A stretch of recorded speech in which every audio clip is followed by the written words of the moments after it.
인천에 있는 쿠팡 물류센터 화재 진화 작업이 사흘째 접어들었지만 아직 초진도 이루어지지 않았습니다. 건물이 무너질 위험이 제기되면서 대피령이 내려지기도 했는데요. 현장 연결해서 자세한 상황 알아보겠습니다. 정영수 기자. 네, 쿠팡 물류센터 화재 현장입니다. 네, 먼저 물류센터 근처에 대피령이 내려졌다는데 지금 통제가 이루어지고 있습니까? 네, 맞습니다. 도로 안쪽으로는 시민들의 출입이 통제되고 있는데 소방차와 구급차만 오가고 근처 상가는 비어 있습니다. 서해구청은 어젯밤 물류센터 반경 116m 지역에 있는 상가와 사무실 등에 있는 시민들에게 대피 명령을 내렸습니다. 진화 작업이 길어지면서 건물이 무너질 위험이 있다는 판단이 나왔기 때문입니다.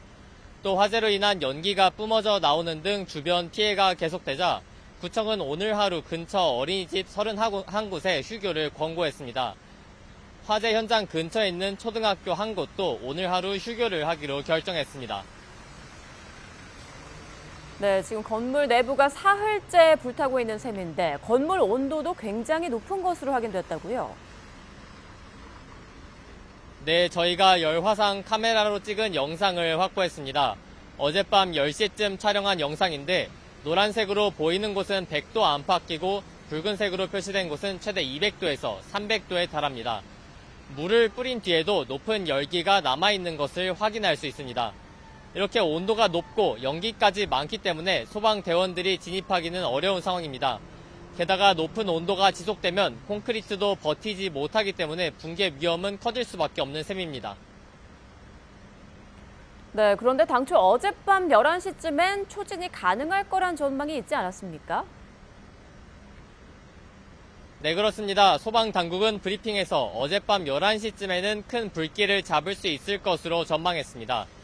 화재 진압에 워낙 변수가 많기 때문에 확정은 아니더라도 진화 작업이 속도를 낼 수 있을 거라는 기대가 있었습니다. 하지만 불길이 되살아났고 고가 사다리차를 동원해 내부로 물을 뿌리는 작업이 계속되고 있습니다. 또 5층에 소방대원들이 진입해서 불길이 확산하는 걸 차단하고 있습니다. 현장에 비가 내리고 있어서 열기를 식히는 데 조금은 도움이 될 것으로 보이는데 언제쯤 큰 불길을 잡을 수 있을지는 미지수입니다. 네, 소방대원들의 안전도 우려되는데요. 현재 투입된 인원은 얼마나 됩니까? 저희가 오늘 아침 확인한 결과 장비 228대에 소방대원 700여 명이 현장에 투입된 것으로 파악됐습니다. 고가 사다리차 등 특수 장비도 31대가 동원돼 화재층인 6층과 7층으로 물이 뿌려지고 있습니다. 진화 작업이 50시간 가까이 지나면서 현장에 투입된 소방대원은 지칠 대로 지친 상황입니다. 오늘 오전에 소방당국의 브리핑이 예정돼 있었는데 화재 상황이 계속되면서 우선 브리핑은 오후 시간대로 미뤄졌습니다. 오후에 소방 브리핑이 진행되면 화재 진압 상황을 조금 더 구체적으로 들어볼 수 있을 전망입니다. 지금까지 쿠팡 물류센터 화재 현장에서 YTN 정영수입니다. 보신 것처럼 인천 쿠팡 물류센터의 불길이 사흘째가 되도록 잡히지 않으면서 화재에 취약한 물류센터의 문제점이 부각되고 있습니다. 화면으로 함께 보시죠.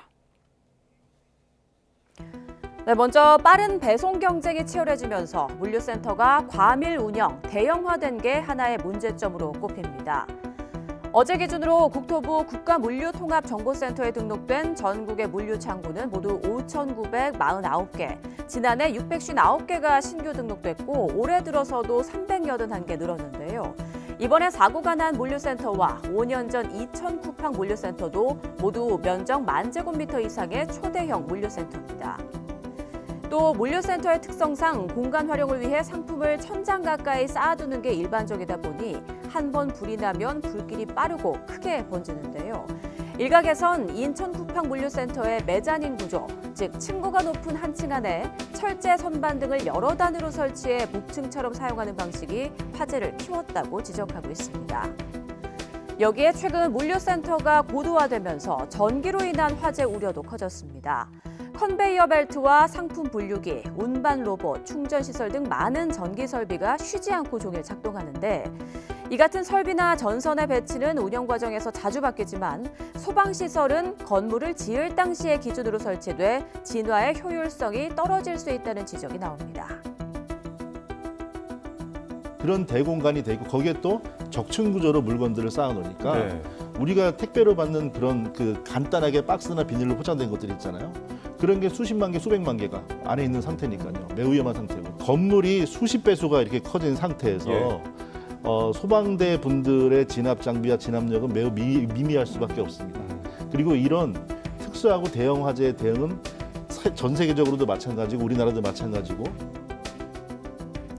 이런 이유로 물류센터에서 난 화재는 큰 피해로 이어지는 일이 많습니다. 지난 2020년 4월 한 익스프레스 이천 물류센터 신축 공사장 지하 2층에서 불이 나 무려 38명이 숨졌고요. 5년 전 쿠팡 이천 덕평센터 화재 때는 발생 엿새 만에 겨우 진압할 수 있었습니다. 또 지난 2022년 경기 평택 펨스 화재 때는 소방관 3명이 순직하는 안타까운 일이 발생했고 지난해 11월 이랜드 패션 천안센터 화재는 완전 진압까지 약 60시간이나 걸렸습니다. 발생했다 하면 걷잡을 수 없이 번지는 물류창고 화재. 물류센터 인허가 당시와 달라진 여건을 반영해 소방시설 관리 기준 보완이 필요하다는 지적이 이어지고 있는데요. 안전관리 체계 전반에 대한 개선이 필요할 것으로 보입니다. 이번 인천 물류창고 화재 현장엔 지난 3월 대전 안전공업 화재 이후 넉 달 만에 국가소방동원령이 발령됐습니다. 무더위 속 거센 불길에 연기를 마시거나 탈진한 소방관들이 잇따라 병원 치료를 받기도 했습니다. 나혜인 기자가 보도합니다. 불이 난 쿠팡 물류창고엔 진화 장비 200여 대와 인력 500여 명이 집결했습니다. 화재 첫날 발령된 국가소방동원령에 따라 수도권은 물론 강원과 충청, 전북 등 8개 시도에서 가용 자원을 지원한 겁니다.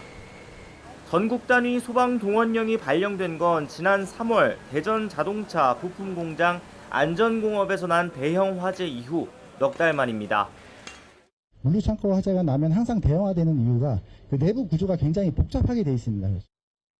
굴절 사다리차는 물론 헬기를 비롯한 특수장비가 대거 동원됐지만 현장 내부 진입은 여의치 않았습니다. 교대 시간 무거운 방화복을 벗고 얼음물로 체온을 낮춰봐도 잠시뿐 피로가 누적된 40대 소방관 한 명은 탈진 증세를 보여 병원으로 옮겨졌습니다. 화재 초기엔 사다리차를 이용해 진화 작업에 나섰던 다른 소방대원 한 명이 연기를 마셔 치료를 받았습니다. 단순 연기 흡입으로 현재 병원에서 치료 중이며 다른 1명은 탈진 증상을 보였으나 치료 현재 퇴원한 상태입니다. 소방은 건축 구조 기술사의 진단 등을 받아 대원들의 안전을 충분히 확보한 가운데 진화에 총력을 기울이고 있다고 밝혔습니다. YTN 나힌입니다.